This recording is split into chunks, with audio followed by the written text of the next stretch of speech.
Bismillahirrohmanirrohim. Assalamualaikum warahmatullahi wabarakatuh. Syukur alhamdulillah, kita bisa berjumpa lagi di channel ini. Sholawat dan salam semoga selalu tercurahkan kepada junjungan kita, Nabi besar Muhammad Shallallahu Alaihi Wasallam. Allahumma sholli ala Sayyidina Muhammad wa ala ali Sayyidina Muhammad. Sahabat beriman yang dirahmati Allah. Setiap makhluk yang hidup sudah pasti akan mengalami merasakan kematian, karena kematian adalah akhir perjalanan hidup manusia di dunia, dan awal kehidupan sebelum kelak di alam akhirat. Sebagai umat Islam, kita hendaknya mempersiapkan bekal berupa amal kebaikan agar selamat baik di alam kubur maupun kelak di alam akhirat. Allah Subhanahu wa Ta'ala berfirman, "Wahai orang-orang yang beriman, bertakwalah kepada Allah, dan hendaklah setiap orang memperhatikan apa yang telah diperbuatnya untuk hari esok atau akhirat, dan bertakwalah kepada Allah. Sungguh, Allah Maha Teliti terhadap apa yang kamu kerjakan." Quran, Surah Al-Hasyr, ayat 18. Salah satu hal yang dapat dilakukan untuk mempersiapkan bekal di akhirat adalah dengan membaca Al-Quran. Selain Al-Quran merupakan petunjuk bagi siapapun yang membaca dan memahaminya, ternyata Al-Quran juga kelak akan memberikan pertolongan bagi siapa saja yang pernah membacanya, baik di alam kubur maupun kelak di hari kiamat. Lalu, bagaimanakah pertolongan Al-Quran di alam kubur itu, sahabat beriman yang dirahmati Allah? Sahabatku yang beriman, silahkan simak penjelasan video ini hingga akhir agar para sahabat bisa memahami dan dapat mencerna apa isi yang terkandung dalam video ini, dan semoga para sahabat yang sudah menyimak video ini hingga akhir, semoga Allah Subhanahu wa Ta'ala balas dengan kebaikan, dilancarkan rezekinya bertubi-tubi, diberikan kesehatan dan dimudahkan segala urusannya baik di dunia maupun di akhirat kelak. Amin ya robbal alamin. Al-Quran merupakan kitab suci yang diwahyukan Allah kepada Nabi Muhammad Shallallahu Alaihi Wasallam dengan perantara malaikat Jibril untuk dijadikan pegangan atau pedoman hidup bagi umat manusia di seluruh penjuru dunia. Orang yang suka membaca Al-Quran pasti hatinya selalu merasa tentram dan damai, karena ia selalu merasakan dekat dengan Sang Pencipta, yaitu Allah Subhanahu wa Ta'ala. Tak hanya itu, orang yang gemar membaca Al-Quran, memahami, dan mengamalkannya, kelak di alam kubur akan didampingi Al-Quran dan diberikan penerangan sampai ia masuk ke dalam surga. Rasulullah Shallallahu Alaihi Wasallam bersabda, "Tiada penolong yang lebih utama derajatnya di sisi Allah pada hari kiamat daripada Al-Quran. Bukan nabi, bukan malaikat, dan bukan pula yang lainnya."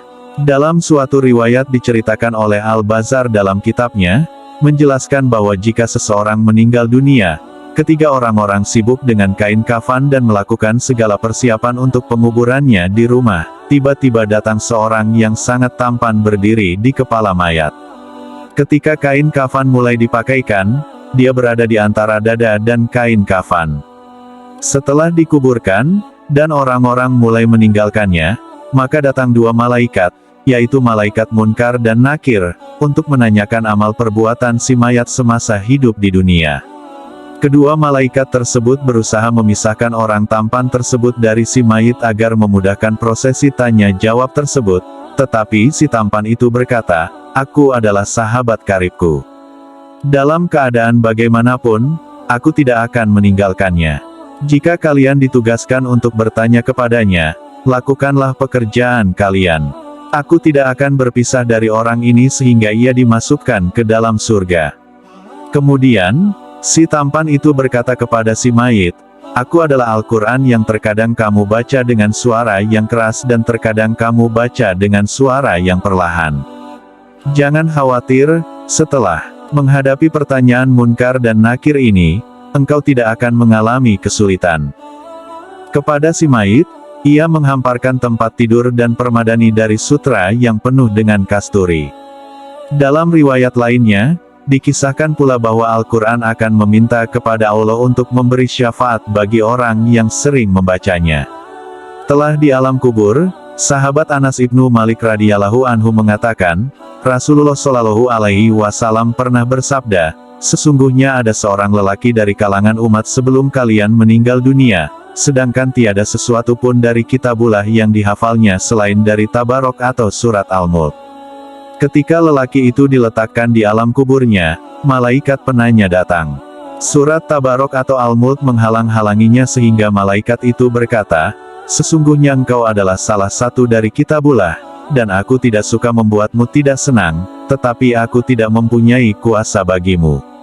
Bagi dia dan juga bagi diriku terhadap suatu kemudorotan dan juga suatu kemanfaatan. Jika engkau hendak membela orang ini, maka menghadaplah kepada Allah Subhanahu wa Ta'ala dan mintalah syafaat darinya."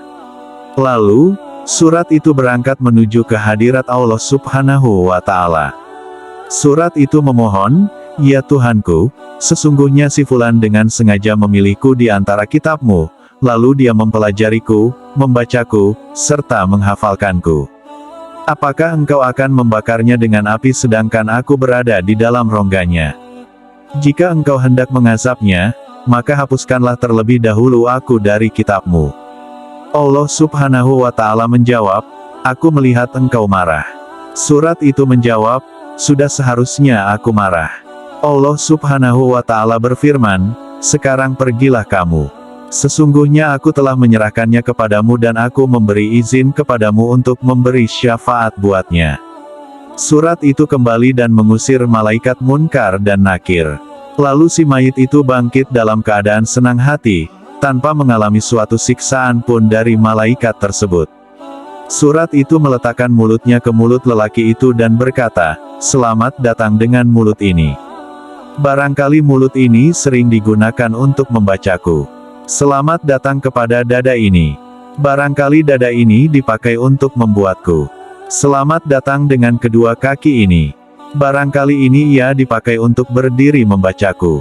Surat itu menghiburnya di alam kuburnya, karena merasa khawatir bila ia kesepian dan merasa takut.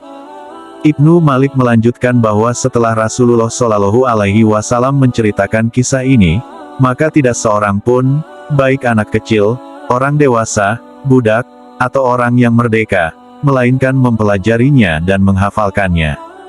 Rasulullah Shallallahu Alaihi Wasallam menamainya dengan sebutan Al-Munjiyah, surat yang menyelamatkan. Sahabat beriman yang dirahmati Allah, demikianlah penjelasan mengenai pertolongan Al-Quran di alam kubur bagi siapa saja, orang-orang yang sering membaca dan memahaminya, serta mengamalkannya. Semoga dengan adanya video ini, dapat memberikan semangat dan motivasi bagi kita agar selalu gemar membaca Al-Quran, memahami, dan mengamalkan isinya. Abdullah ibnu Mas'ud radhiyallahu anhu berkata, Rasulullah Shallallahu Alaihi Wasallam bersabda, "Siapa saja yang membaca satu huruf dari kitabullah atau Al-Quran, maka dia akan mendapat satu kebaikan, sedangkan satu kebaikan dilipatkan kepada 10 semisalnya." Aku tidak mengatakan alif lam mim satu huruf, akan tetapi alif satu huruf, dalam satu huruf, dan mim satu huruf. Hadits riwayat Tirmidzi. Marilah kita berdoa kepada Allah Subhanahu wa Ta'ala, semoga kita diberikan jalan yang lurus oleh Allah untuk tetap istiqomah dalam iman dan Islam, sehingga kelak dapat diridhoi oleh Allah untuk masuk ke dalam surga dengan hisab yang ringan. Amin ya robbal alamin. Wallahu a'lam bishawab. Demikian yang bisa saya bagikan. Jangan lupa jika konten ini bermanfaat untuk like, komen dan share kepada teman dan saudara kita semua, semoga bermanfaat untuk kita semua. Amin ya robbal alamin. Aqulu qouli hadza wa astaghfirullahi li wa lakum, fastaghfiru innahu huwal ghafurur rahim. Wassalamualaikum warahmatullahi wabarakatuh.